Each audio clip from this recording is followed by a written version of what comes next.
Okay, so today we're gonna study about the biomechanics of wrist and hand injuries.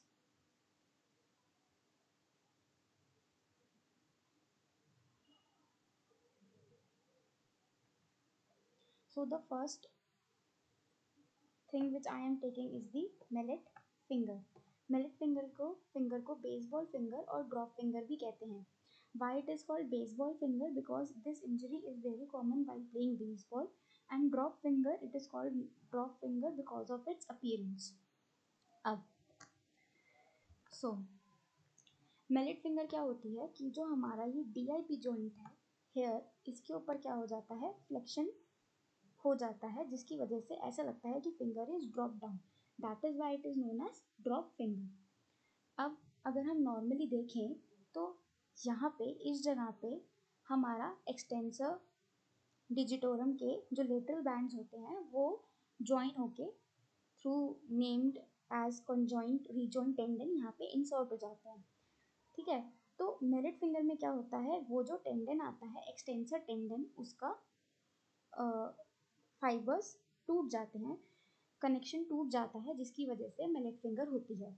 अब अगर हम normally देखें कि नॉर्मल बायोमैकेनिक्स में क्या होता है, तो जो DIP जॉइंट है यहाँ पे इसके वोलरली अटैचमेंट होता है ऑफ फ्लेक्सर डिजिटोरम प्रोफंडस, और PIP पे वोलरली अटैचमेंट होता है फ्लेक्सर डिजिटोरम सुपरफिशियालिस का, जो कि दोनों फ्लेक्सर्स हैं इन फिंगर्स की.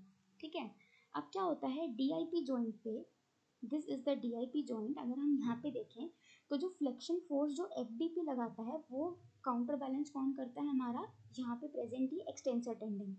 सेम PIP पे कौन करता है, यहाँ पे फ्लेक्सर डिजिटोरम सुपरफिशियालिस का इंसर्शन होता है, तो ऊपर से जो हमारा एक्सटेंशन फोर्स है लेटरल बैंड की, जो यहाँ पे लेटरल बैंड होता है और सेंट्रल स्लिप होता है एक्सटेंसर टेंडन का, वो यहाँ पे काउंटर बैलेंस करता है, यानी कि एक्सेसिव फ्लेक्शन को रोकने के लिए ये दो चीज़ें यहाँ पे ज़रूरी होती हैं. ठीक है, अब मेलेट फिंगर के अंदर क्या होता है कि यहाँ का जो एक्सटेंसर टेंडन होता है उसका डिस्ट्रप्शन हो जाता है. ठीक है, तो अब यहाँ की जो फ्लेक्शन फोर्स है उसको कौन रोकेगा. ठीक है, तो अब यहाँ पे एक्सटेंसर की कंटिन्यूटी टूट गई, तो उसकी वजह से क्या हुआ कि जो एक्सटेंसर अपैरेटस है ये प्रॉक्सिमली चला जाता है, मतलब ये आगे की तरफ शिफ्ट हो जाता है एट दी DIP जॉइंट, जिसकी वजह से क्या होता है कि PIP तो हमारा एक्सटेंसर टेंडन का जो फोर्स है इट इज़ गुड, मतलब वो बैलेंस कर लेगा, बट यहाँ पे वो बैलेंस नहीं कर पाता. तो जो हमारा DIP होता है उस पर एक्सटेंसर फोर्स जो होती है वो कम हो जाती है as compared to the PIP joint. ठीक है, अब धीरे धीरे क्या होता है, ये एक ऐसा इम्बैलेंस क्रिएट होने लग जाता है of the extension force at both the PIP and DIP joint. तो धीरे धीरे क्या होता है, ये स्वान नेक डिफॉर्मिटी में हमें ले जाता है. स्वान नेक डिफॉर्मिटी में क्या होता है, PIP जॉइंट पे हाइपर एक्सटेंशन और DIP जॉइंट पे फ्लेक्शन. ठीक है, तो स्वान नेक डिफॉर्मिटी धीरे धीरे प्रोग्रेस कर जाती है टूवर्ड्स दी मेलेट फिंगर में जो बायोमैकेनिक्स होती है altered, it will lead to swan neck deformity later. तो this I have explained in this कि DIP और PIP जॉइंट पे हम कैसे फ्लेक्शन और एक्सटेंशन की फोर्स नॉर्मली मेंटेन रहती है. अब क्या होता है कि कॉमन डिजिट्स जो इन्वॉल्व होती हैं मिडिल फिंगर में होते हैं long ring and small finger of the dominant hand. Cause क्या होता है कि कोई सडन फ्लेक्शन कर दिया हो एक्सटेंडेड फिंगर टिप का, या फिर forced hyper extension of the DIP.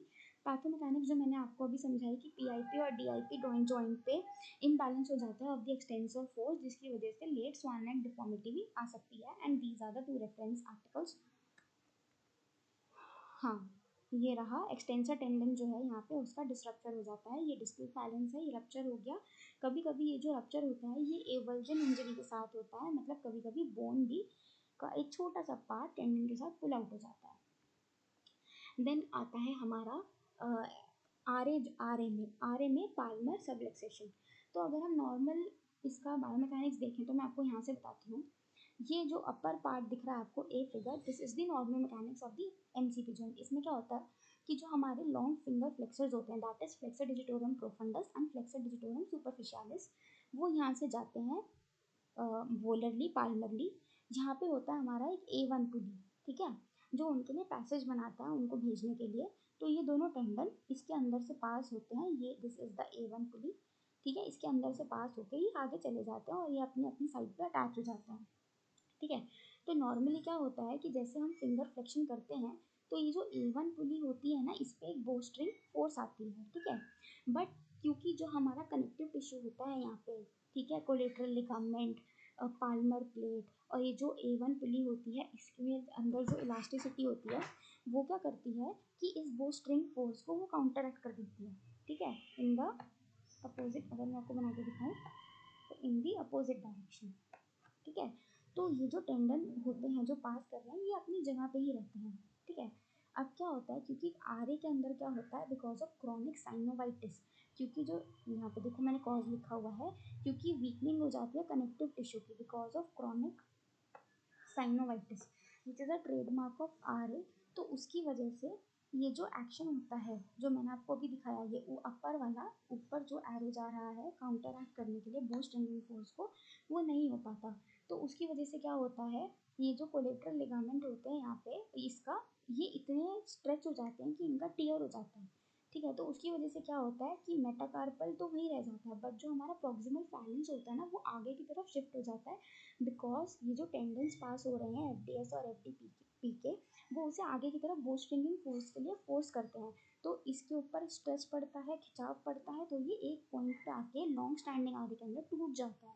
तो उसकी वजह से हमारा प्रॉक्सिमल फैलेंस आगे हो जाता है, जिसकी वजह से पाल्मर सबलक्सेशन हो जाता है, ठीक है। तो आप देख रहे हो ये आर्च कोलैप्स हो गई है और ये एक मेंटेन आर्च है because of the MCP joint.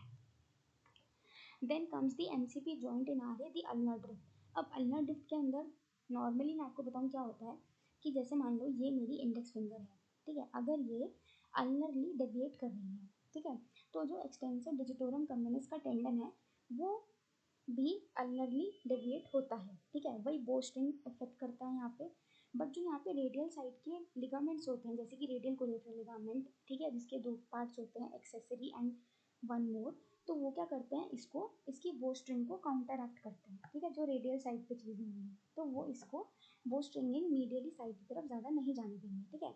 But अब क्या होता है, बिकॉज क्रॉनिक साइनोवाइटिस में सेम MCP जॉइंट के अंदर बहुत सारा साइनोवाइटिस हो जाता है, वो बहुत लॉन्ग स्टैंडिंग होता है, जिसकी वजह से दोबारा अगेन वीकनिंग हो जाती है कनेक्टिव टिश्यूज़ की और मसल्स की, ठीक है, जो इसको रोकते हैं यहाँ पे, ठीक है। तो उसकी वजह से क्या होता है हमारा कि जो ये टेंडन होता है EDC का, ठीक है, देख रहे हो, तो ये जो बोस्ट्रिंगिंग फोर्स होती है इसको कोई रोक नहीं पाता, ठीक है। जो हमारा टेंडन होता है वो अल्नर साइड पे शिफ्ट हो जाता है, ठीक है।